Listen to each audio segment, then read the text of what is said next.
प्रिय विद्यार्थियों, सुप्रभात। बेटे आज हम 8th क्लास में हिंदी में ग्रामर का चैप्टर नंबर 5 जिसका पार्ट नंबर 4 करेंगे। प्रीवियस वीडियो में हमने 1, 2, 3 पार्ट कर लिए हैं बेटे।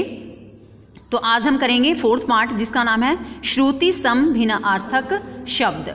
तो यह रहेगा बेटे 4th पार्ट और इसके हमने 1 to 20 फर्स्ट टर्म में किए थे बेटे। तो सेकेंड टर्म में हम करेंगे 21 to 40।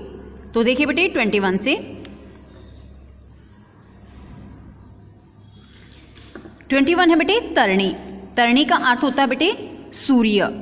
और तरणी देखो सिर्फ मात्रा का डिफरेंस है। जहां बड़ी की मात्रा है उसका अर्थ होता है बेटे नाव, और जहां छोटी ई की मात्रा है उसका अर्थ होता है सूर्य। यानी तरणी का अर्थ होता है सूर्य, तरणी का अर्थ होता है नाव। नेक्स्ट भवन। भवन का अर्थ होता है बेटे घर, और भुवन का अर्थ होता है संसार। अगर शब्द आता है भवन और भुवन का अर्थ बताइए, तो भवन का अर्थ बेटे घर और भुवन का अर्थ क्या होता है? भुवन का अर्थ होता है संसार। नेक्स्ट देखिए बेटे 23 शस्त्र। शस्त्र होता है बेटे हथियार, और शास्त्र शास्त्र होता है कोई भी ग्रंथ। तो शस्त्र और शास्त्र में क्या डिफरेंस होता है बेटे? शस्त्र होता है हथियार और शास्त्र होता है कोई भी ग्रंथ। नेक्स्ट देखिए बेटे 24 शाल। शाल होता है बेटे एक वृक्ष। वृक्ष का नाम होता है बेटे, शाल का वृक्ष होता है, इसकी लकड़ियाँ बहुत अच्छी होती हैं। और शाल का दूसरा अर्थ यहाँ दिया बेटे चादर, जिसको सर्दियों में ओढ़ा जाता है ना, तो वह भी तो शाल ही होता है। लेकिन श में डिफरेंस है, यहाँ है साल। साल का अर्थ क्या होता है? वर्ष। शाल का अर्थ होता है बेटे एक पेड़ भी होता है ये, चादर भी जिसको हम ओढ़ते हैं, और साल का अर्थ होता है बेटे वर्ष। देखिए बेटे 25 कटक। कटक होता है बेटे सेना का समूह। जो सेना होती है ना, उसका जो ग्रुप होता है उसको कटक बोला जाता है।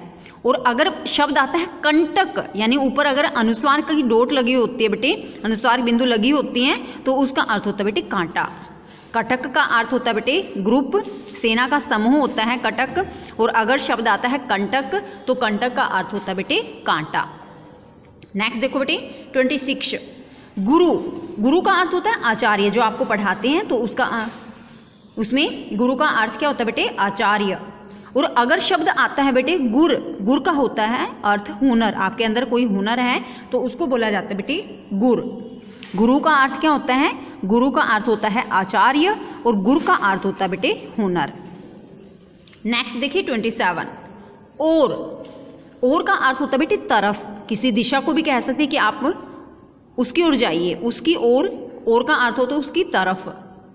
और अगर शब्द आता है और का अर्थ होता है बेटे तथा। यहाँ भी सिर्फ मात्रा का ही डिफरेंस है, ज्यादातर में ऐसे ही बेटे। और का अर्थ होता है तरफ या दिशा, और का अर्थ होता है तथा। दो के बीच में, दो को जोड़ने के लिए हम तथा का यूज करते हैं। नेक्स्ट देखिए बेटे 28 आसन। आसन का अर्थ होता है बेटे बैठने के लिए बिछोना। आसन का अर्थ होता है बैठने के लिए बिछोना। लेकिन अगर शब्द आता है आसन्न, डबल न की अगर वहां लिखा मिलता है, साउंड आती है, तो बेटे उसका अर्थ होता है निकट होना। आसन का अर्थ होता है बेटे बैठने के लिए बिछोना, और आसन्न का अर्थ होता है निकट होना। नेक्स्ट देखो बेटे 29 अविराम। अविराम का अर्थ होता है बेटे बिना रुके। अविराम गति से वह चलता रहा, यानी बिना रुके वह चलता रहा, यानी कि अविराम का अर्थ होता है बेटे बिना रुके। लेकिन अगर शब्द आता है अभिराम, अभिराम का अर्थ होता है सुंदर। यहाँ अविराम है और ये अभिराम है। अभिराम का अर्थ होता है सुंदर। नेक्स्ट देखिए 30 उपयुक्त। उपयुक्त का अर्थ होता है ठीक या सही, उचित। आपने उपयुक्त कहा, यानी कि आपने ठीक या उचित कहा। लेकिन अगर शब्द लिखा होता है बेटे उपर्युक्त, तो इसमें ऊपरी शब्द है, उक्त इसके साथ ही जुड़ा हुआ है, तो ये क्या है? उपर्युक्त, यानी कि ऊपर कहा गया। उपर्युक्त पंक्तियों के आधार पर प्रश्नों के उत्तर लिखिए। इस तरह से क्वेश्चन भी आता है बेटे। तो उपर्युक्त का अर्थ होता है ऊपर कहा गया। नेक्स्ट देखिए 31 चप्पल। चप्पल का अर्थ होता है चंचल। चप्पल का अर्थ होता है चंचल। और अगर शब्द आता है चपला, चपला का अर्थ होता है बेटे बिजली। जैसे हमने पर्यायवाची शब्द किए बेटे, बिजली का जो पर्यायवाची शब्द था वहां भी चपला लिखा हुआ था, विद्युत चंचला चपला, इस तरह से वहां लिखे हुए थे। तो चपला का अर्थ क्या होता है बेटे? बिजली। 32 है धान। धान का अर्थ क्या होता है बेटे? चावल।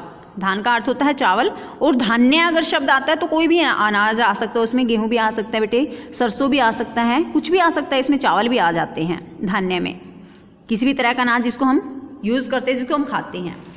धान का अर्थ होता है चावल और धान्य का अर्थ होता है कोई भी अनाज। नेक्स्ट 33 पानी, पानी का अर्थ होता है बेटे जल, और अगर शब्द आता है पानी, न की जगह न, मात्रा में भी अंतर है, तो पानी का अर्थ होता है हाथ।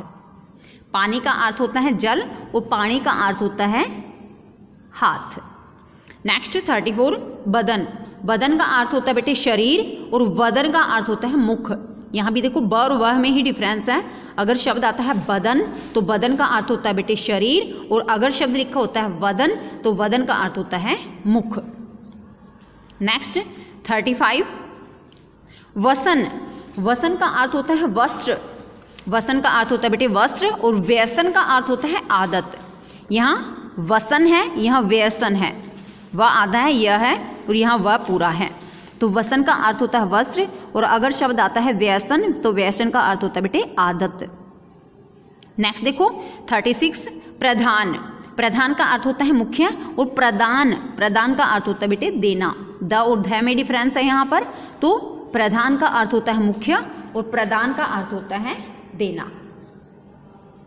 नेक्स्ट देखो 37 खान, खान यानी कि अगर ख के नीचे डोट आती है तो बेटे वे होते हैं मुस्लिम पठान, ठीक है, खान। और अगर ख के नीचे डोट नहीं है, खान शब्द लिखा है, तो उसको हम भंडार भी कह सकते हैं, खदान भी कह सकते हैं। जैसे रेत की खान है, मिट्टी की खान है, तो उसको हम खदान या भंडार कह सकते हैं। यानी यहाँ सिर्फ डोट में डिफरेंस है। ख के नीचे अगर डोट लगी है तो वह है मुस्लिमों के लिए यूज किया जाता है बेटे, और अगर डोट नहीं है तो उसको हम भंडार या खदान के रूप में यूज करते हैं। नेक्स्ट देखिए 38 दीन, दीन का अर्थ होता है गरीब, और दिन का अर्थ होता है बेटे दिवस। मात्रा में ही डिफरेंस है ना यहाँ भी। यानी कि अगर बड़ी की मात्रा है तो दीन शब्द बोला जाएगा बेटे, और इसका अर्थ होगा गरीब, और अगर छोटी की मात्रा है तो उसको बोला जाएगा दिन, और इसका अर्थ होगा दिवस, जिसको हम डे कहते हैं इंग्लिश में। नेक्स्ट देखो बेटे 39 अंत, अंत का अर्थ होता है समाप्त। सबको पता है अंत का अर्थ होता है समाप्त बेटे। लेकिन अगर शब्द आता है अंत्य, त आधा और य, तो अंत्य का अर्थ होता है बेटे आखिरी। यहाँ अंत यानी कि समाप्त हो गया है, और अंत्य का है कि आखिरी है ये, ठीक है। नेक्स्ट देखो लास्ट बेटे 40 बात, बात का अर्थ होता है बेटे वचन, यानी जो हम कहते हैं, बात बताते हैं, बोलते हैं। और अगर शब्द आता है वात, यहाँ भी ब और व में ही डिफरेंस है। जैसे वदन और बदन में डिफरेंस था बेटे, यहाँ भी सिर्फ व और ब का ही अंतर है। तो वात का अर्थ होता है बेटे हवा, और बात का अर्थ होता है वचन। तो बेटे ये थे हमारे श्रुति समभिन्नार्थक शब्द जो हमने 21 to 40 किए हैं, और ये हमारा 4th पार्ट है चैप्टर नंबर 5 का।